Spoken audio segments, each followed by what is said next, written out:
Bueno, buenos días nuevamente. Regresamos a nuestra clase de Derecho Financiero y Tributario. Y ahora lo hacemos con la última parte que podríamos llamar, tiene que ver directamente con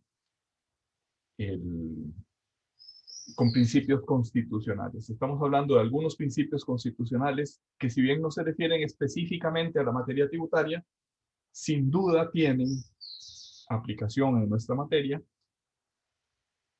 y podríamos incluso decir tienen algunas características particulares en nuestra materia. ¿Me confirman si tienen a la vista, por favor, la presentación que dice interpretación y eficacia? Sí, profe, ahí Sí, profe, se ve bien. Gracias.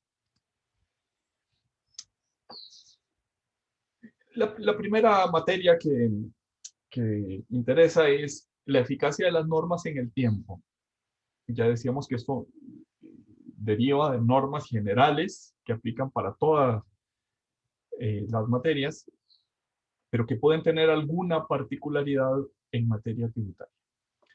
Dice el artículo 34 de la Constitución Política: a ninguna ley se le dará efecto retroactivo en perjuicio de persona alguna o de sus derechos patrimoniales adquiridos o de situaciones jurídicas consolidadas. Subrayemos que la retroactividad prohibida por el artículo 34 es la retroactividad perjudicial.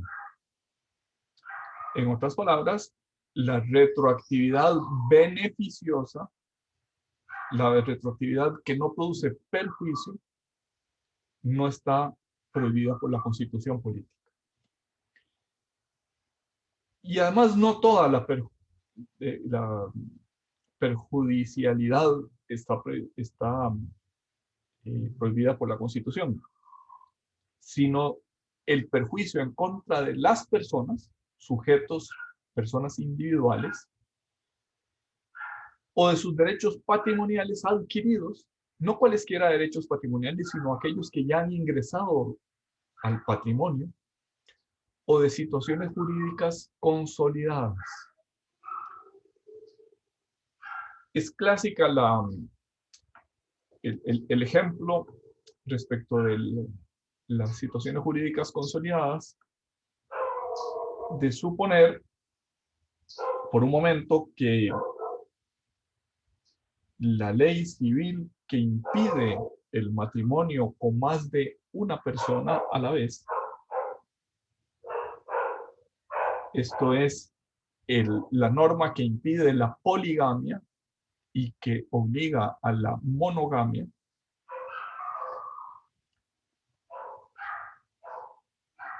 podría ser eventualmente derogada. Yo tuve un amigo, no voy a decir la nacionalidad para que esto no suene peyorativo o discriminatorio. Tuve un amigo que su padre, que venía de otro país, venía casado con dos hermanas. Y para mi amigo aquello era, digamos, relativamente hablando, muy normal, ¿verdad? Era su mamá y su tía, que era como tener dos mamás. Su mamá biológica y su tía, que era como tener dos mamás. Pues bien, tal vez del país del que venía, la poligamia era social y jurídicamente admisible, y en Costa Rica no estaba admisible. Pongamos que Costa Rica, solo para efectos del ejemplo, cambia esa decisión legislativa y permite, dijéramos, durante un plazo, por ejemplo 10 años, la poligamia, que una persona pueda casarse con dos maridos o con dos esposas. Puede estar casado con más de una persona a la vez. Si la nueva norma deroga esa disposición, o sea, si llegamos a la conclusión, o si el país llega a la conclusión de que esta norma no es socialmente correcta en nuestro país y la deroga, Es una situación jurídica consolidada que quienes hubieran adquirido matrimonio poligámico durante la vigencia de la norma no pueden verse perjudicados. No puede la nueva norma que prohíbe la poligamia, no puede aplicarse retroactivamente. Eso es lo que se conoce en latín como retroactividad in peius, la retroactividad en perjuicio, que perjudica o el patrimonio, o la persona, o una situación jurídica consolidada. Como decíamos, esta norma constitucional aplica para muchas materias, o para casi todas las materias. Se admite la retroactividad beneficiosa, se prohíbe la retroactividad impeius o perjudicial. Y esto nos lleva a la pregunta de cuándo se adquiere en materia tributaria o cuando se adquiere un derecho patrimonial, cuando ingresa definitivamente a mi patrimonio un derecho patrimonial, o cuando se entiende consolidada una situación jurídica.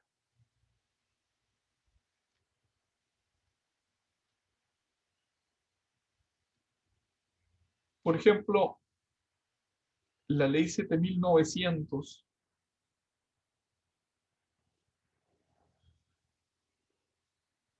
de 99, tal vez voy a echar un pasito antes, un pasito para atrás. Antes de la ley 7900, quienes sufrían un proceso de fiscalización por la administración tributaria podían impugnar el traslado de cargo, venir a la resolución administrativa, podrían interponer recursos de revocatoria contra esta resolución y la nueva resolución adversa era susceptible de un recurso de apelación ante el Tribunal Fiscal Administrativo. Solo cuando el tribunal confirmara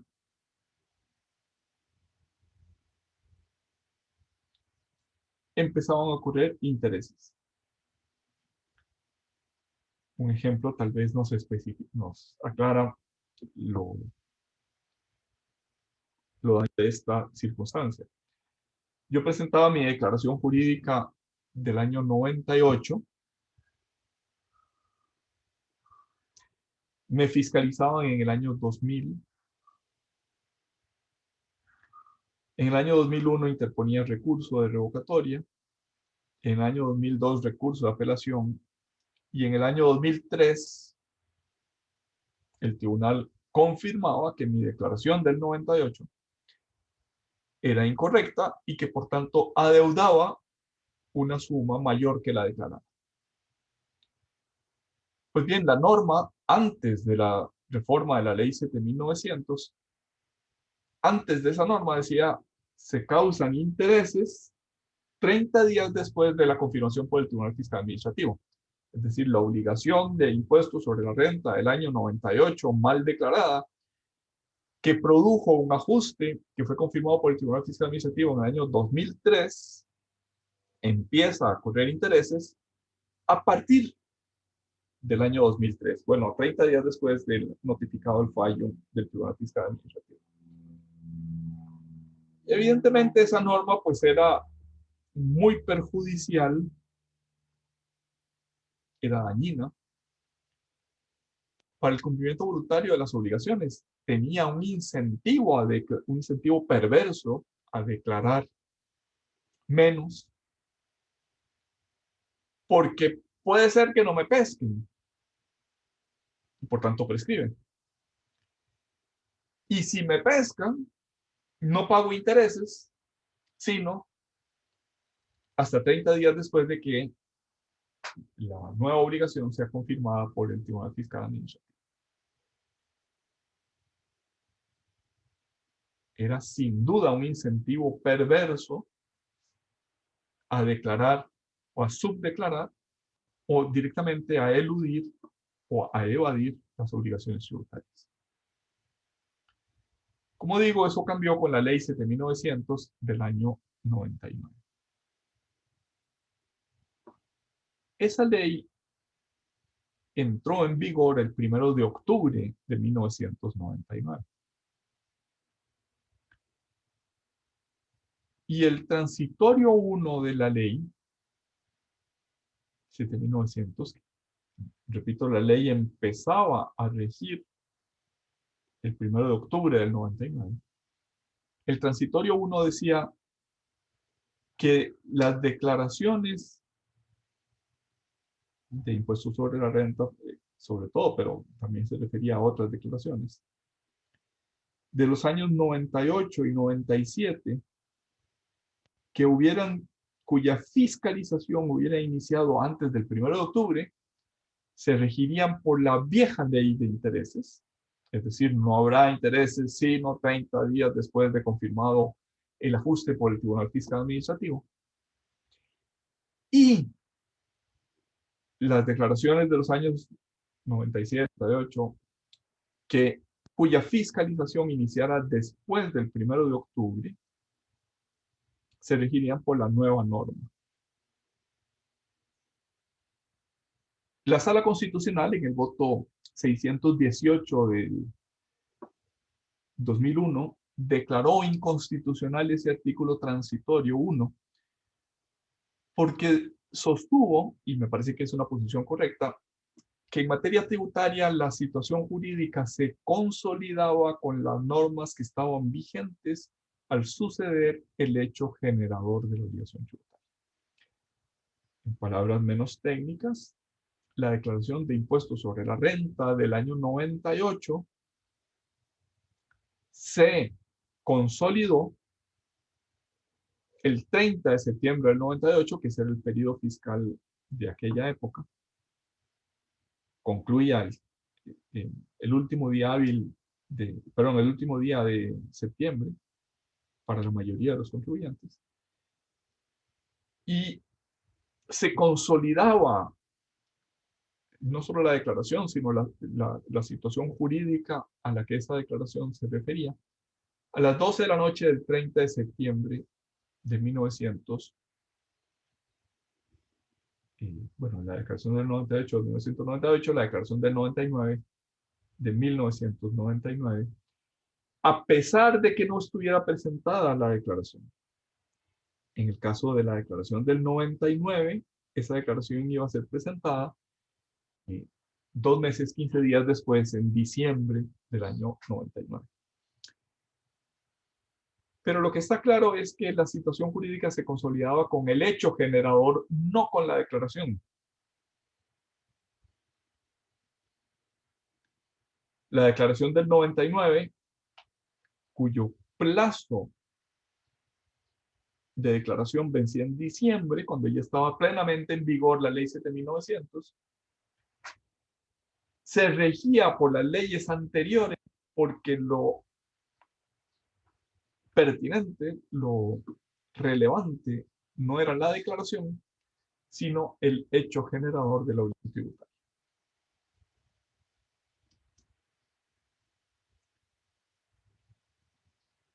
¿Esto a qué nos lleva? A que en materia tributaria la situación de hecho relevante es la configuradora del hecho generador, no otra. La declaración ni ninguna otra situación que no sea el hecho generador es la que configura o la que consolida la situación jurídica tributaria.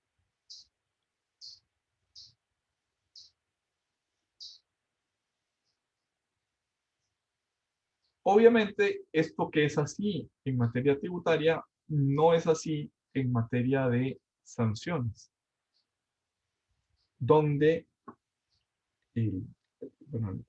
hace como una hora mencionábamos que la doctrina de la Sala Tercera y de la Sala Constitucional es que eh, la Constitución en sí misma no obliga a la aplicación,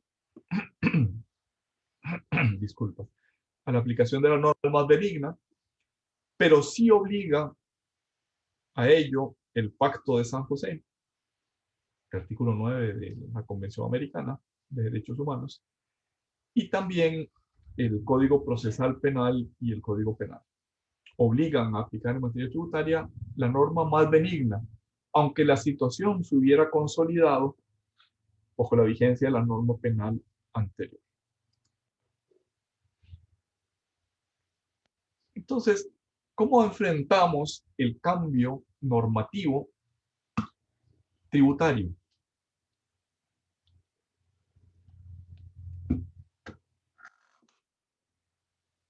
Aquí me parece que hay que tener, en consonancia con lo que venimos diciendo, como foco de nuestro examen, el hecho generador. ¿Cuándo sucedió el hecho generador? Y el hecho generador eh, tiene una palabrita muy particular que es el devengo. ¿En qué momento surge a la vida jurídica la obligación tributaria? En el momento en que ocurre el hecho generador. Aunque todavía no sea exigible, ya existe la obligación. El devengo es equivalente a la ocurrencia, al haber sucedido en los hechos, el hecho generador. Por tanto, la norma aplicable es la vigente en la fecha del devengo. Se consolida la situación jurídica cuando se devenga la obligación tributaria, es decir, cuando sucede el hecho generador de la obligación tributaria. Me parece que es de Diego, un autor español de derecho civil, que si no recuerdo mal es de los años finales del siglo XIX en España, que dividió la retroactividad en grados y dispuso que, esto es doctrina, esto no está en la ley, dispuso o declaró o propuso más bien que la retroactividad podía ser de grado máximo cuando las situaciones sucedieron y los efectos fueron consumados bajo la ley anterior. En ese caso, situación sucedida, nacida, acaecida y todos sus efectos consumados bajo la ley anterior, la retroactividad consistiría en regular esos efectos que ya habían sucedido, que ya se habían consumado. Me parece que esa es la violación más grosera al principio de irretroactividad. Notemos, sin embargo, que la retroactividad que prohíbe nuestra constitución política es mucho más amplia que la retroactividad de otras naciones. Por ejemplo, la retroactividad se permite en España, se permite en Italia, se permite en Brasil, con ciertos límites. Pero en Costa Rica la retroactividad está taxativamente prohibida por el artículo 34 de la Constitución Política cuando afecte personas, derechos penales adquiridos o situaciones jurídicas consolidadas. Esto es, aunque esta teoría nos sirve para entender la retroactividad, debemos tener siempre presentes que la prohibición de retroactividad en Costa Rica es mucho más severa, mucho más contundente que la que existe en otros países.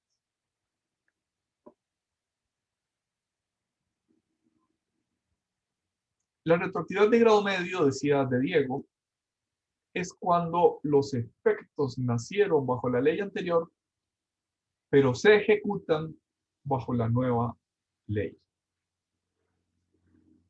Y la retroactividad de grado mínimo, que también se llama retroactividad impropia y que en general no plantea problemas de violación del principio de irretroactividad, es aquella en la que la nueva ley se aplica solo a efectos futuros, aunque provengan de una ley anterior. Un ejemplo que tal vez ilustre o nos permite entender un poquito mejor qué estamos hablando. Es un contrato de alquiler. El contrato de alquiler va del 1 de enero al 31 de diciembre del año 2021.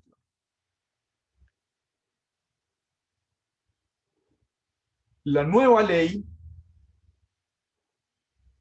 dice que los contratos de alquiler estarán sometidas a un nuevo impuesto. La nueva ley entra en vigor el 1 de julio del año 2021.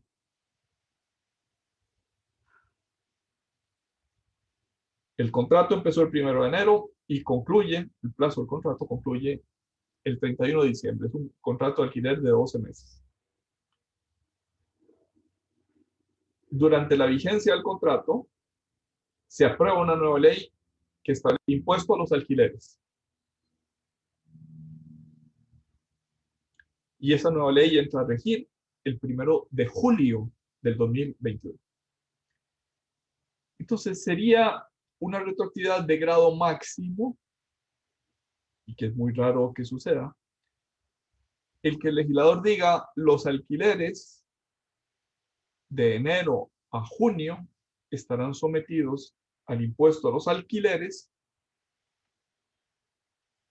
que entró a regir el 1 de julio. ¿Por qué? Porque la situación de alquiler, el hecho general, sucedió bajo la ley anterior que no lo grababa con ese impuesto, y los efectos, a saber, el pago del alquiler, se consumaron bajo la ley anterior. Pero ¿qué sucede con los alquileres? Por ejemplo, el alquiler de mes de junio, que aunque surgió bajo la ley anterior, no se ha pagado cuando llega a entrar a regir el 1 de julio la nueva norma. El alquiler de junio que no se ha pagado y que se paga, digamos, el 5 de julio, es un alquiler sujeto o no sujeto al impuesto a los alquileres. Pues bien, de acuerdo con la retroactividad de grado medio, cuando se ejecuta o cuando se cumple el efecto de ese contrato de alquiler,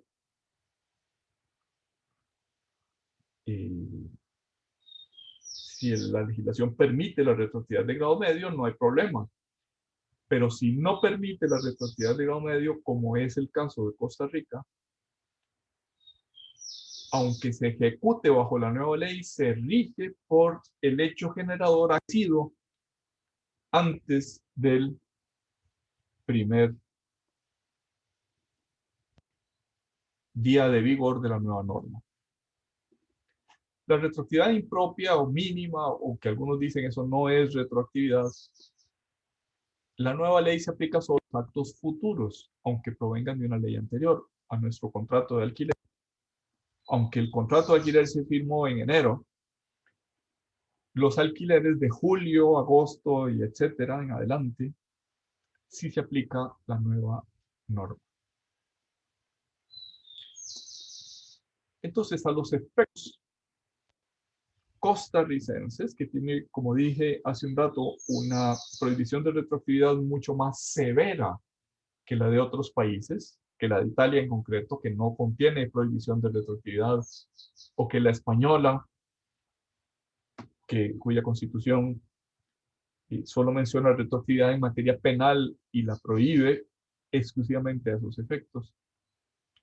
En Costa Rica, como digo, estarían prohibidas la retroactividad máxima y media, o de grado medio. Y la retroactividad impropia, o de grado mínimo, sí está permitida. Ahora, ¿qué pasa con los tributos que tienen un periodo fiscal? Por ejemplo, el impuesto sobre la renta, que tiene un periodo anual. Cuando hay un cambio normativo a mitad del periodo, bueno, o no necesariamente a la mitad exacta, sino durante el transcurso del periodo. Como es el caso de algunas normas. la solución que encontró el legislador administrativo en el año 2001, en que cambió las normas de los impuestos a las utilidades, que establecían una tarifa mucho mayor, un sobrecargo a la tarifa ordinaria en el año 2001, para paliar la crisis económica de entonces. Parece que todos los años tenemos una crisis económica, quiere medidas tributarias. Cambió la norma y la nueva norma empezó a regir el 7 de julio del año 2001. Y lo que dijo ese oficio DGT 22/2001 es que el periodo fiscal se dividiría en dos partes. Del 1 de octubre del 2000 al 7 de julio del 2001 y del 8 de julio del 2001 hasta el 30 de septiembre del 2001. El periodo fiscal anual, que iba del 1 de octubre al 30 de septiembre, se dividiría en dos partes. Una parte bajo la vigencia de la ley anterior y una parte con las nuevas normas de la nueva ley. Ese oficio del 22 de enero del 2001 estableció una fórmula un poco curiosa que les voy a tratar de explicar a continuación. Si mi explicación es muy difícil de entender, me lo hacen saber. Dijo ese oficio: se hará unos cálculos, una especie de declaración, como si la norma anterior hubiera estado en vigor todo el tiempo, de 1 de octubre al 30 de septiembre, y el resultado se dividirá entre 365 días que tiene el año y se multiplicará por el número de días en que estuvo en vigor para ese contribuyente la norma anterior.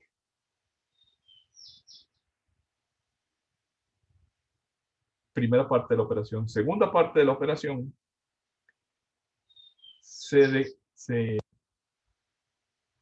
aplicará a un año completo las nuevas normas y el resultado obtenido se dividirá en 365 días y se multiplicará por el número de días en que estuvo en vigor en el periodo fiscal la nueva norma. Esas dos operaciones matemáticas, la primera con la ley anterior, la segunda con la ley nueva, que terminan multiplicando por el número de días que estuvo en vigor cada una de las leyes vieja y nueva, se suman, y la suma es el impuesto que hay que pagar, el impuesto sobre la renta de ese periodo fiscal 2001. ¿Dudas, preguntas, consultas, comentarios? ¿El ejemplo está claro o está tan atravesado que no sé ni por dónde empezar a hacer la pregunta?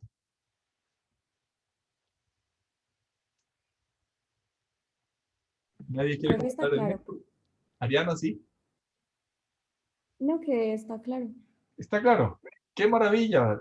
Nunca en mi clase he logrado ese resultado la primera vez que lo explico. Gracias, Ariana.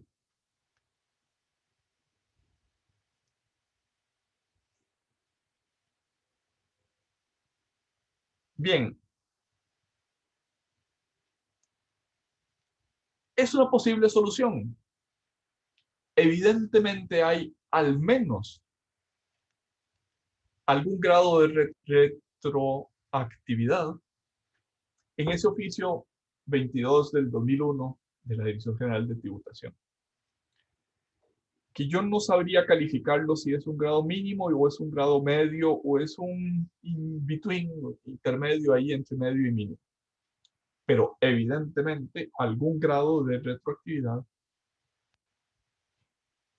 había en esa solución.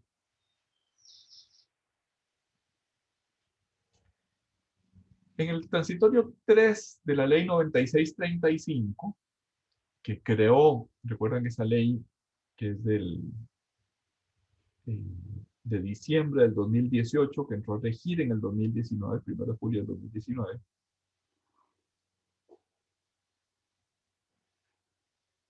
estableció unas normas de proporcionalidad en impuesto al valor agregado, en el IVA.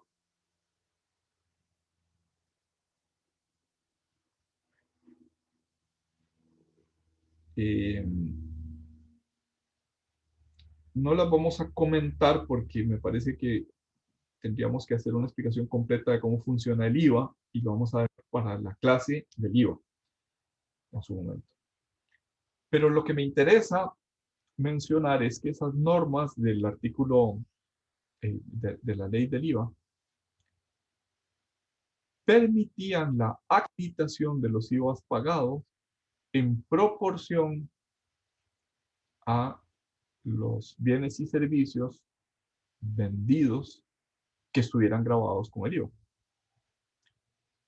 A ver si soy capaz de explicarme lo que quiero decir.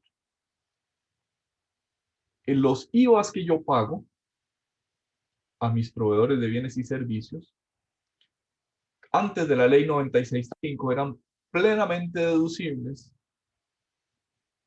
si yo era contribuyente del IVA. Es decir, no tenían limitación en la deducibilidad. Después de la ley 9635, siguen siendo plenamente deducibles, se pueden restar, pero en proporción al IVA que yo cobre. Es decir, el IVA que yo pago es deducible en proporción al IVA que yo cobro, porque podría ser que yo venda bienes y servicios no sujetos al IVA y entonces no tendría derecho a tener crédito por los IVAs que pague.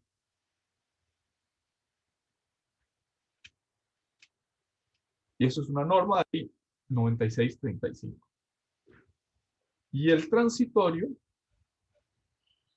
de la ley, el transitorio 3 de la ley 9635, simplemente propuso que los nuevos bienes y servicios que entraban a estar grabados con IVA y que no lo estaban antes de esa norma, grabados con impuesto general sobre las ventas, iban a tener unas normas para el primer año, para el segundo año, para el tercer año, para el cuarto año, después de la entrada en vigor de la ley del impuesto al valor agregado.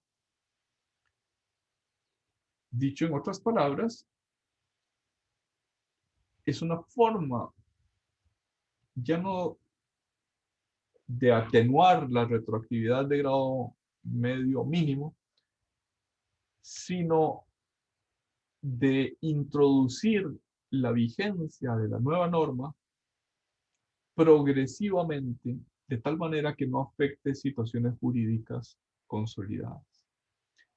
Esa misma preocupación se ve en el transitorio 23 de la ley 9635 sobre instrumentos de inversión. Recordarán ustedes que la ley 9635 estableció el impuesto a las ganancias de capital y a las rentas de capital. Los instrumentos de inversión producen rentas de capital y lo que dijo el transitorio es que el instrumento de inversión ya pactado regiría durante toda su vida útil por las normas anteriores y por las nuevas normas solo cuando se renovara. O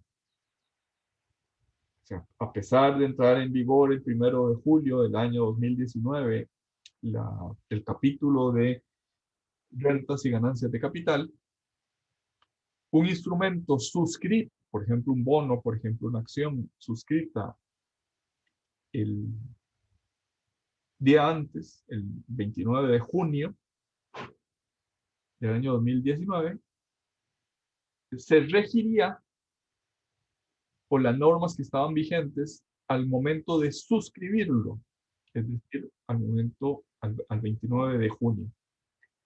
Antes hemos dicho que el elemento, si no se dice nada, el elemento pertinente, el elemento relevante, es el hecho generador de la obligación tributaria. Este transitorio 3 no se refiere por el hecho generador, se refiere por el hecho de consolidación del instrumento de inversión. No es cuando se produjeron los intereses o cuando se produjeron los dividendos, sino cuando se suscribió el instrumento de inversión.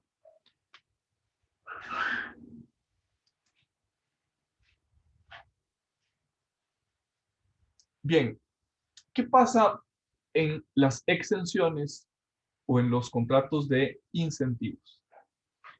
Aquí el hecho generador no es el hecho relevante o el hecho jurídicamente pertinente, sino que lo es el presupuesto de hecho de la exención. Ejemplo,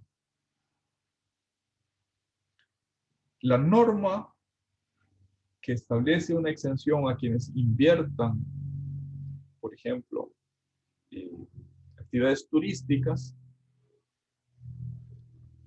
se exime del impuesto sobre la renta a quienes inviertan, por ejemplo, en las acciones de un hotel.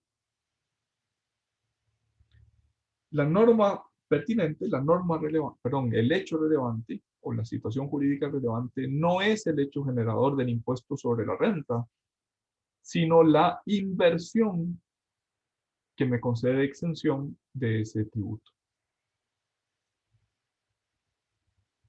El hecho de la exención es el jurídicamente relevante en materia de exenciones.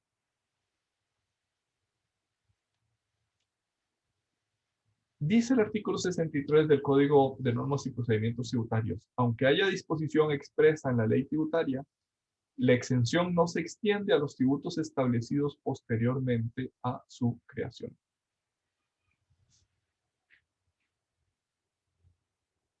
¿Qué es lo relevante? No es el hecho generador, es el hecho de la exención, el presupuesto de hecho de la exención. Si cambia la ley, aunque yo tuviera una exención, se me aplica la nueva norma que establece un nuevo tributo. Por ejemplo, en esa misma situación de inversiones turísticas, fue derogada la exención por inversión en acciones turísticas. Pues bien, aplica la norma que está vigente en el momento de hacer la inversión, porque ese es el presupuesto de hecho de la exención. Pero no sigue en vigor esa exención para tributos que se establecen posteriormente a su creación de la exención. En este voto 2381 del año 96 de la Sala Constitucional, la Sala dijo que si existía un contrato de incentivos, la norma no podía variar la exención o incentivo otorgado en ese contrato. Esto es,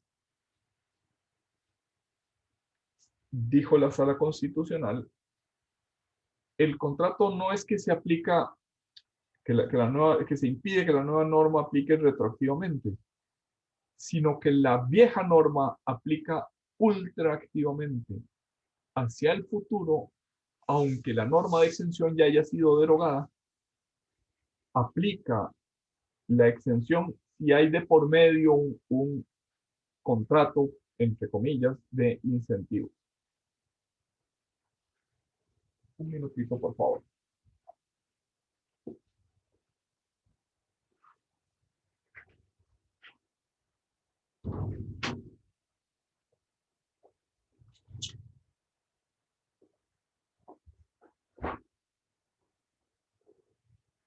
Digo contrato entre comillas porque, como la propia Sala Constitucional se encargó de decir,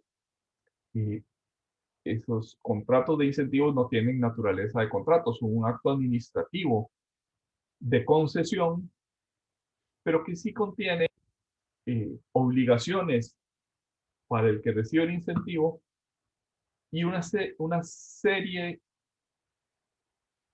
de garantías de parte del Estado para quienes se obligan a determinadas conductas para gozar del incentivo. Es el caso de los acuerdos que conceden zonas francas. El interesado en gozar de la exención de zona franca se obliga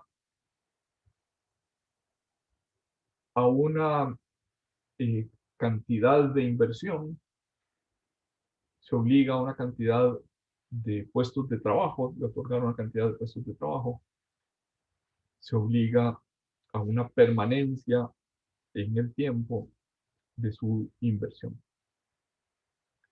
Como digo, no es un contrato porque no es un mero intercambio de voluntades, pero sin duda que hay obligaciones que cumplir en aquel que tiene un acuerdo de zona franca a su favor. Tanto que si no se cumplen con esas obligaciones, el acuerdo es revocable. Pues bien, dijo la Constitucional en ese voto del año 96 que ese, comillas, contrato de incentivos no puede variar con una nueva ley. Porque quien obtuvo ese contrato se obligó, es gravoso para él mantener un nivel de inversión, mantener un nivel de puestos de trabajo, etcétera, que esa confianza del administrado no puede verse traicionada por un cambio legislativo. Por tanto, quienes tienen un contrato de incentivos tienen derecho a que ese contrato aplique ultraactivamente hacia el futuro hasta que se venza la fecha de ese contrato de incentivos, de ese acuerdo eh, ejecutivo que otorga, en este caso, el régimen de zonas francas. Algo parecido sucede con el impuesto de patentes municipales. En los años 90, la administración pública se esforzó muchísimo por traer a Costa Rica a Intel. Intel se estableció en la zona de Belén, en el régimen de zona franca. Y esto implicaba que, de acuerdo con la ley de zonas francas, estuviera exenta del impuesto de patentes municipales. Pues bien, la municipalidad de Belén, eh, se movió políticamente para que la Asamblea Legislativa le aprobara una nueva ley de impuestos municipales. Y entonces, en aplicación de este artículo 63 del Código, aunque haya disposición expresa de la ley tributaria, lo decía la ley de zonas francas, quienes se acojan al régimen de zonas francas están exentos del impuesto de patentes municipales. Aunque haya esa disposición expresa, la exención no se extiende a los tributos establecidos posteriormente a su creación de la norma de exención. Por tanto, decía la Municipalidad de Belén, aunque la ley de zonas francas otorgaba esa exención en el futuro, como mi ley de patentes es nueva, la exención del impuesto de patentes no se extiende al nuevo impuesto de patentes. Aquello pues era un problema seriosísimo para el gobierno, cuyo mayor logro, todavía hoy el candidato presidencial cacarea de ese logro, era haber traído al país Intel. Tanto que las cifras de Producto Interno Bruto de Costa Rica se miden con y sin Intel para saber cómo vamos.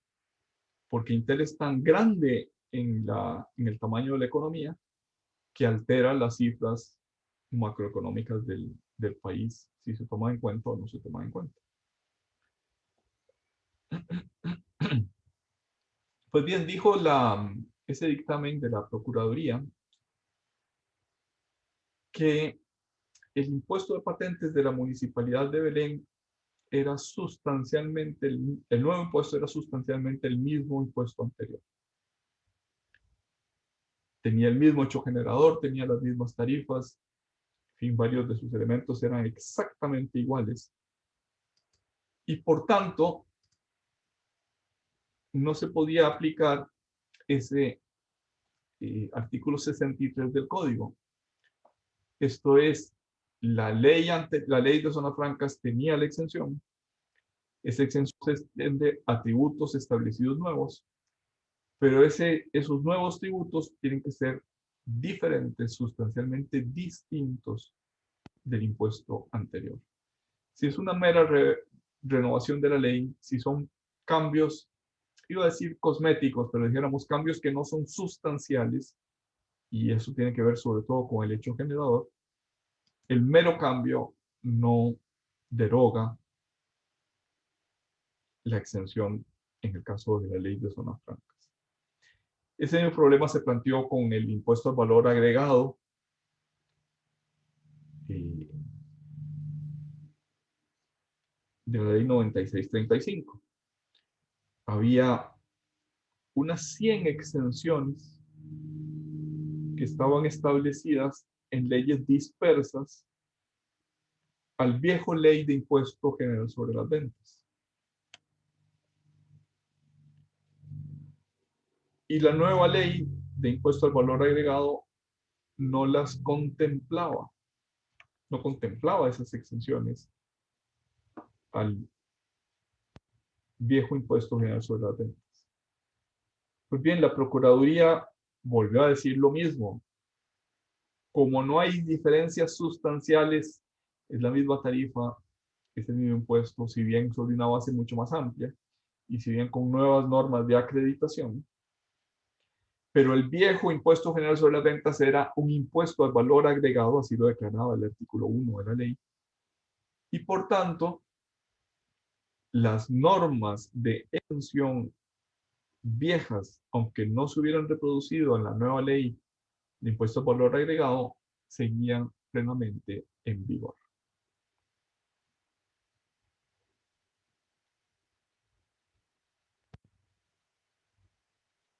Dicho en otras palabras,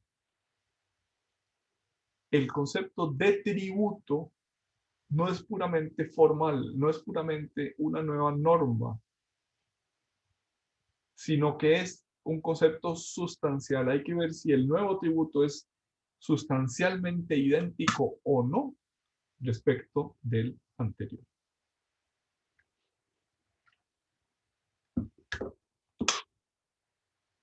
No solo la vieja ley de impuesto al valor, impuesto general sobre las ventas, decía en su artículo 1 que era un impuesto al valor agregado, sino que el nuevo impuesto al valor agregado tenía el mismo hecho generador, la misma tarifa y muchos elementos que eran idénticos. Dice el Código de Normas y Procedimientos Tributarios, el artículo 6 del Código Tributario, que las exenciones, doy un pasito para atrás, el artículo 6 dice que las normas tributarias deben ser interpretadas con arreglo a los métodos comúnmente admitidos en derecho, los métodos de interpretación. Es una forma de remitir al título preliminar del Código Civil, cuyo artículo 10 establece distintas normas de interpretación. Literal, según su contexto, atendiendo a su espíritu y finalidad, dice el Código Civil. Por tanto, las normas tributarias también tienen que ser interpretadas literalmente, de acuerdo con su tenor literal, según su contexto o según su espíritu y finalidad.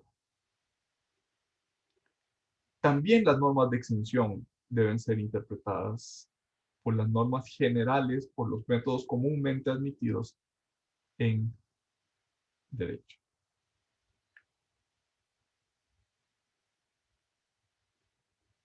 Hace un rato aludíamos a la ley 7900. Esa misma ley cambió el plazo de prescripción. El plazo de prescripción antes de la ley de 1900, del 1 de octubre, que entró a regir el 1 de octubre del 99. Antes de esa ley, la prescripción era de 3 años, en la mayoría de los casos, y de 5 años en algunos supuestos cuando no se presentaba declaración, cuando la declaración fuera fraudulenta, o cuando no se presentaba, pero no se presentaba declaración, fuera fraudulenta, o cuando no tuviera los medios de soporte esa declaración.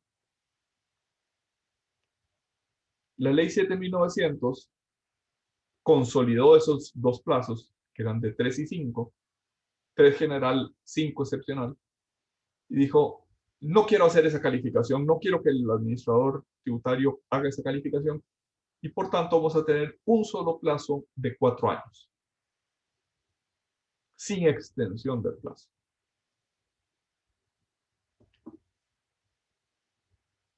Pues bien, si la obligación tributaria empezó su prescripción bajo la ley anterior, el nuevo término, subir de 3 a 4 años, puede violar la prohibición de irretroactividad del artículo 34 de la Constitución. Porque el hecho pertinente, el hecho relevante, es el acaecimiento de la obligación tributaria. Por tanto, el término de prescripción, las vicisitudes de prescripción, se rigen por las normas que estaban en vigor en el momento de suceder el hecho generador.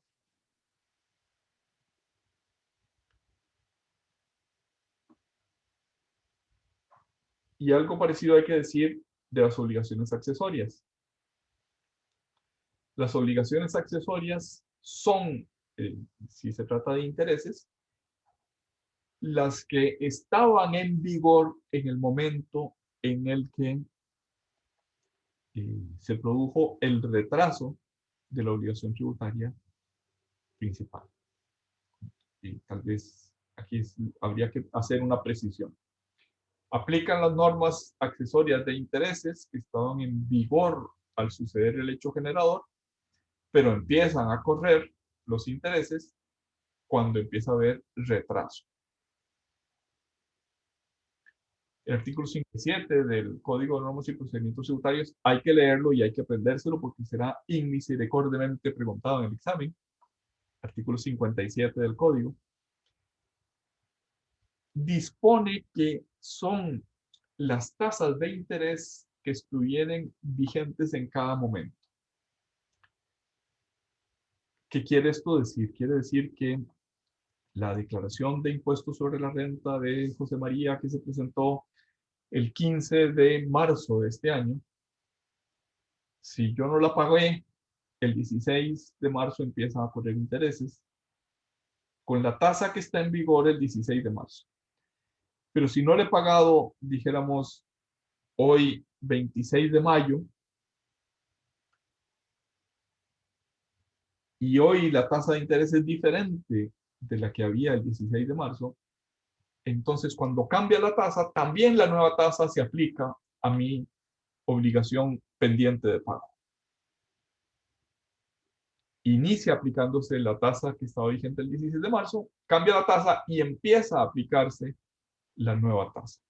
Ahí hay un juego importante que no parece haber